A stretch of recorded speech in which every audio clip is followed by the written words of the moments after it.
register enkadde ebadde ekola tugiwummuza oba twagiwummuza nga 31 omwezi ogwokusatu era tejja kuddayo kukozesebwa okujjawo nga waliwo enkyukakyuka endala. Bw'atyo ssentebe w'akakiiko k'ebyokulonda Engineer Badru Kiggundu bwe yategeezezza olunaku lw'eggulo. Wabula bano bwe balabiseeko mu kakiiko ka palamenti ak'ebyamateeka ekimu ku bisoose okubabuuzibwa kwe kunnyola lwaki bavudde ku register enkadde ne badda ku za densite. From the National Identity Card Database and compiled the National Voters Register for the 2016 general election.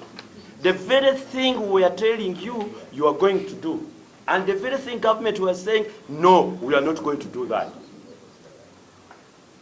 So you've absconded from your core responsibility of generating your own register, and you have run to the national database and captured. Pre-qualified and tested the Electoral Commission and gave them the mandate to compile a voters register.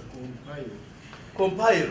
Now, instead of compiling, you have decided to copy and paste from some source. And that explains why Yona is missing and the people are hanging themselves. Ugandans must see us as being independent, and therefore we want to keep control of this. You just gave in.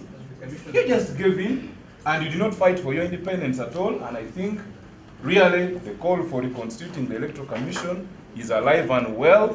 Omubaka wa municipal y'Ejjinja Paul Mwiru asabye abakulu mu kakiiko k'ebyokulonda bannyonyole etteeka lye bakozesezza okukozesa enkala za densite mu kuwandiika abalonzi. And Mr. Chairman, they have now actually exited the old register.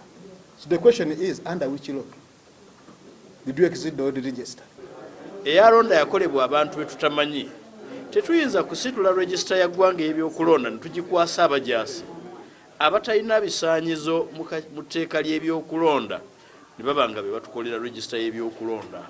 So kyetwagala bannaffe aba Electoral Commission b'akakiiko k'ebyokulonda batunnyonnyole. Abakera bongedde okwemulugunya ku ky'okkozesa register zino so nga abamu ku baziriko tebagenda kulonda. Si buli munnayuganda nti yasalawo okulonda. Kakati gwe basitula otya nga tebakuwadde lukusa tebakusabye n'obateeka mu register y'ebyokulonda. Kyokka ssentebe w'akakiiko k'ebyokulonda Badru Kiggundu agamba nti buli kye bakola kiri mu mateeka. Njagala okukakasa eggwanga lino nti tewali bumenyi bw'amateeka ate ku saidi yaffe ya commission.